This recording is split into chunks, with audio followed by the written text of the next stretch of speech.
नमस्कार साथियों, परिहार क्लासेस में आपका स्वागत है। हमारी जनरल साइंस चल रही है जिसमें ये हमारी 9वीं क्लास है। चलिए शुरू करते हैं। आर्किमिडीज किस देश के थे? तो वे थे ग्रीस से। लॉ ऑफ फ्लोटिंग सिद्धांत की खोज किसने की थी? तो आर्किमिडीज ने ही की थी लॉ ऑफ फ्लोटिंग। टेलीविजन का आविष्कार किसने किया था? तो J.L. बेयर्ड ने किया था। राइट ब्रदर्स ने किसका आविष्कार किया था? तो उन्होंने विमान का आविष्कार किया था। एक्सरे का आविष्कार किसने किया था? तो रोएंटजन ने किया था। अगला प्रश्न है, सूर्य की किरणों की तीव्रता मापने वाले उपकरण को क्या कहते हैं? तो एक्टियोमीटर कहते हैं उसे। भौतिक विज्ञान में प्रथम नोबेल पुरस्कार विजेता कौन थे? तो वे थे विलियम रोएंटजन।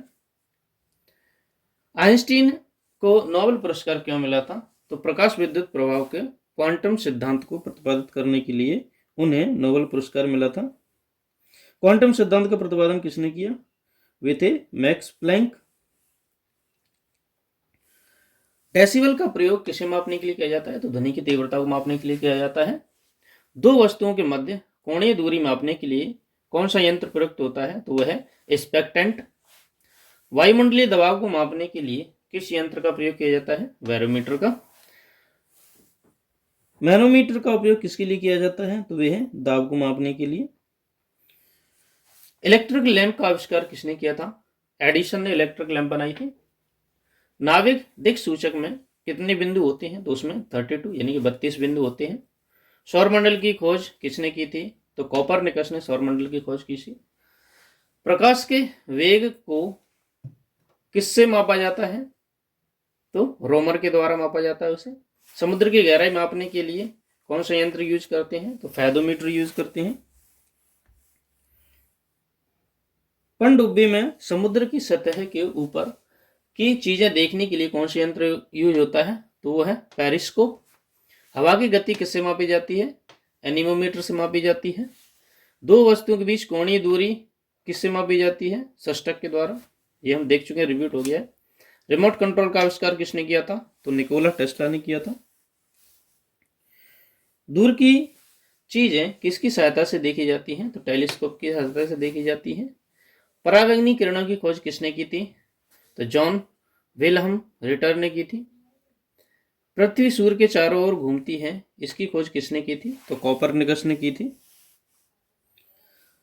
सापेक्ष आर्द्रता किससे मापी जाती है? हाइग्रोमीटर से। और तापमान को किससे मापा जाता है? थर्मोमीटर से।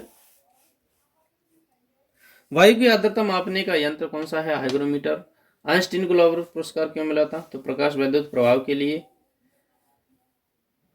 पायरोहीलियोमीटर किसे नापने के लिए यूज किया जाता है? तो सोलर रेडिएशन को मापने के लिए यूज किया जाता है। विज्ञान दिवस किस वैज्ञानिक की याद में मनाया जाता है? तो वे थे सीवी रमन, उनकी याद में मनाया जाता है विज्ञान दिवस। सुरंग निर्माण में कौन सा रेल इंजन प्रयोग किया जाता है? तो वह storage battery rail engine. Rail की पटरी किस धातु की बनी होती है? तो उच्च गति इस्पात की। रेलगाड़ियों में डायनोमीटर कार का प्रयोग किस लिए किया जाता है? पटरियों की अवस्था रिकॉर्ड करने के लिए। रेल की पटरी में फिश प्लेट का क्या काम है? तो जो दोनों पटरियों को जोड़ने के लिए इसमें रखा जाता है। पहली विज्ञान कांग्रेस जनवरी 1914 में कहाँ बनी थी? ये बैठक कोलकाता में आयोजित हुई थी। नॉटिकल माइल का उपयोग किसमें किया जाता है? तो नौ संचालन में किया जाता है। वायुमंडल में कितना ऑर्गन पाया जाता है? तो 0.93% पाया जाता है। वायुमंडल में कार्बन डाइऑक्साइड की मात्रा कितनी है? तो वो है 0.03%।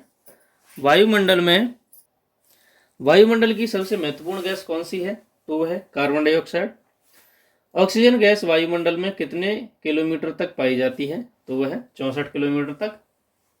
किस गैस को जीवनदायिनी गैस कहा जाता है? तो हम ऑक्सीजन गैस को जीवनदायिनी गैस कहते हैं।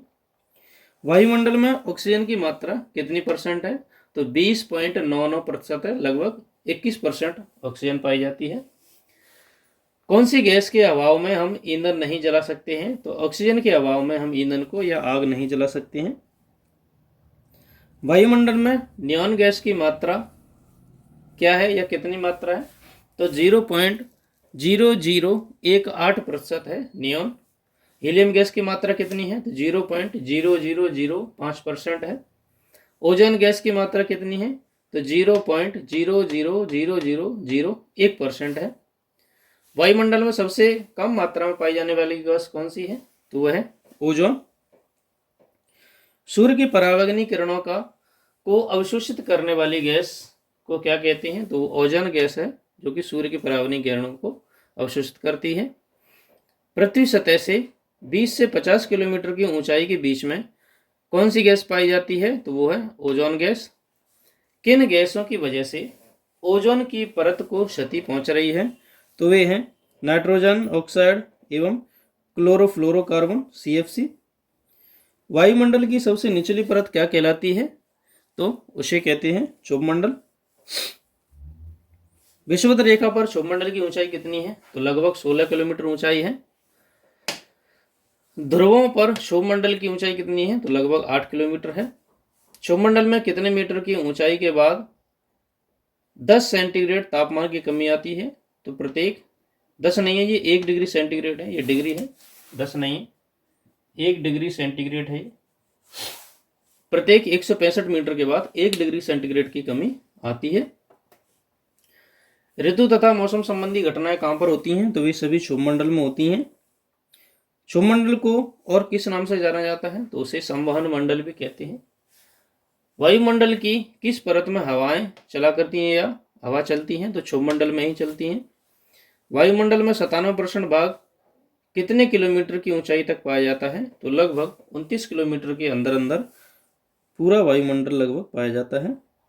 वायुमंडल में क्षोभमंडल की सीमा खत्म होने के बाद किस परत की सीमा शुरू होती है? तो वह है समताप मंडल। तो आज की वीडियो में सिर्फ इतना ही। वीडियो को अंत तक देखने के लिए धन्यवाद।